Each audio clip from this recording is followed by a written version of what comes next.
Assalamualaikum warahmatullahi wabarakatuh. Waalaikumsalam warahmatullahi wabarakatuh. Baiklah, saya di sini akan melanjutkan membaca KMA 347 tahun 2022. Yang E, proyek penguatan profil pelajar rahmatul lil alamin pada MI, MTS, MA dan MAK. Pada MI, MTS, MA, MAK, proyek penguatan profil pelajar rahmatul lil alamin mengambil alokasi waktu 20-30% dari total jam pelajaran selama 1 tahun dan tak terpisahkan dengan proyek penguatan profil pelajar Pancasila. Proyek penguatan profil pelajar rahmatul lil alamin di MI, MTS, MA atau MAK difokuskan pada penanaman moderasi beragama yang dapat diimplementasikan melalui kegiatan yang terprogram dalam proses pembelajaran maupun pembiasaan dalam mendukung sikap moderat yang dilakukan melalui proses bersungguh-sungguh memerangi hawa nafsu atau mujahadah dalam mendekatkan diri kepada Allah Subhanahu wa taala dan melatih jiwa dalam melawan kecenderungan yang buruk atau riyadhah. Kementerian Agama menetapkan tema-tema untuk dirumuskan menjadi tema turunan oleh satuan pendidikan sesuai dengan konteks wilayah serta karakteristik peserta didik. Yang F, beban proyek penguatan profil pelajar Pancasila dan rahmatul lil alamin. Dalam satu tahun ajaran, proyek penguatan profil pelajar Pancasila dilakukan sekurang-kurangnya. Yang pertama, 2 proyek dengan 2 tema berbeda di MI. Yang kedua, 3 proyek dengan 3 tema berbeda di MTS dan MA kelas 9. G, perangkat ajar. Perangkat ajar merupakan berbagai bahan ajar yang digunakan oleh pendidik dalam upaya mencapai capaian pembelajaran.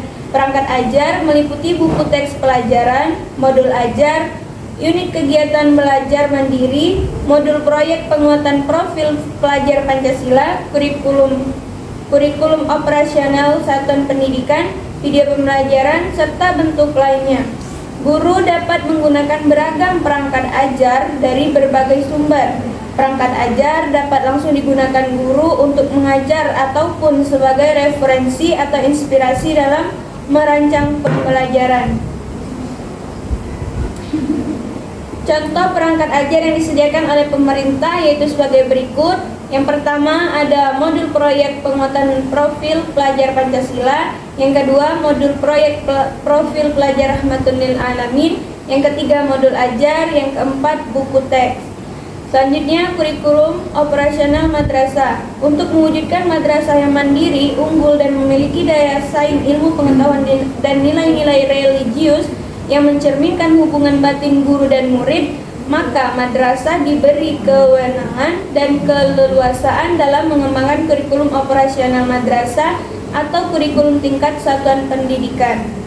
Selanjutnya, sosialisasi dan pendampingan implementasi kurikulum merdeka pada madrasah. Yang A ada sosialisasi dan pendamping implementasi kurikulum merdeka pada madrasah dilaksanakan oleh kementerian di tingkat pusat.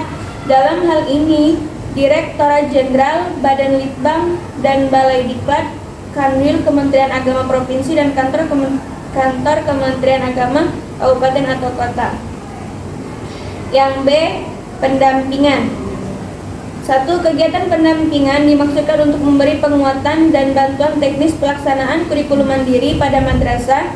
Pendampingan meliputi perencanaan dan pengembangan kurikulum operasional pada madrasah, perencanaan pembelajaran, pelaksanaan pembelajaran, serta penilaian atau asesmen pembelajaran, serta hal-hal teknis lainnya yang dibutuhkan madrasah.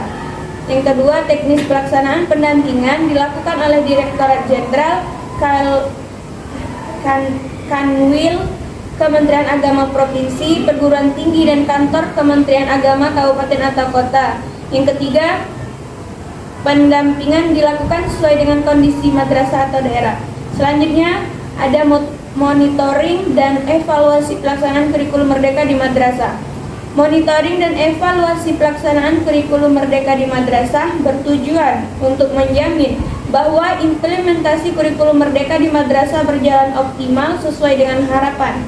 Monitoring dan evaluasi implementasi kurikulum Merdeka pada madrasah merupakan serangkaian kegiatan terencana, sistematis dalam mengumpulkan dan mengolah informasi data yang valid dan reliable dari semua tahapan pelaksanaan kurikulum Merdeka pada madrasah. Evaluasi bertujuan untuk menguji efektivitas, efisiensi, relevansi, kelayakan atau visibility rancangan implementasi kurikulum dan pembelajaran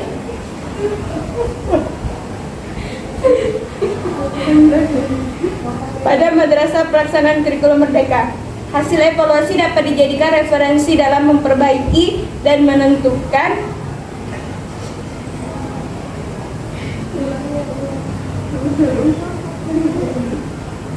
tindak lanjut pengembangan kurikulum pada pelaksanaan kurikulum Merdeka.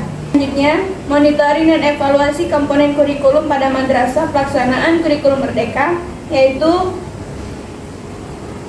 yang pertama struktur kurikulum, yang kedua dokumen capaian pembelajaran, yang ketiga pelaksanaan pembelajaran dan asesmen, yang keempat penggunaan perangkat ajar. Selanjutnya, monitoring dan evaluasi komponen kurikulum pada madrasah pelaksanaan kurikulum Merdeka, yaitu yang pertama ada struktur kurikulum, yang kedua dokumen capaian pembelajaran, yang ketiga pelaksanaan pembelajaran dan asesmen, yang keempat penggunaan perangkat ajar, dan 5 kurikulum operasional madrasah. 6 dampak tengah waktu atau akhir program implementasi kurikulum Merdeka terhadap mutu, kompetensi dan capaian pembelajaran pada madrasah. Monitoring dan evaluasi pembelajaran pada madrasah pelaksana kurikulum Merdeka pada madrasah dilaksanakan oleh kementerian dan dapat melibatkan yang pertama ada Badan Litbang dan Balai Diklat, yang kedua Kanwil Kementerian Agama Provinsi, yang ketiga kantor Kementerian Agama Kabupaten atau Kota, yang keempat Komite Madrasah atau Masyarakat, dan 5 Madrasah Pelaksana Kurikulum Merdeka. 6 jabatan fungsional tertentu yang terkait: A. Pengawas, B. Pengembang teknologi pembelajaran. Mungkin itu saja. Assalamualaikum warahmatullahi wabarakatuh.